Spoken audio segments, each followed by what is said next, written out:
গুলশান ২-এর লিকপাড়ের পাশে নার্সারিতে আসছিলাম কিছু ফুল গাছের জন্য। তো এখন এখানে এসে দেখি হরেক রকম ফুলের কারণে আমার চোখে সবই ভালো লাগতেছে।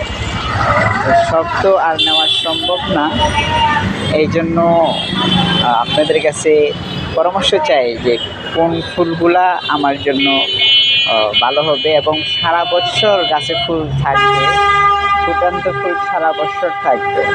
আমার মনে হয় এই সাদা রঙের ফুলটা এটা বেশি সবসময় সারা বছর ফুল ফুল গাছে থাকে, যার ফলে দেখা যায় অনেক সুন্দর দেখতে। কিন্তু আর মৌসুমি ফুল হিসাবে লাল ফুলগুলো বেশি ভালো, মৌসুমি ফুল হিসেবে লাল ফুলগুলো ভালো। আর তার পাশাপাশি এরকম যদি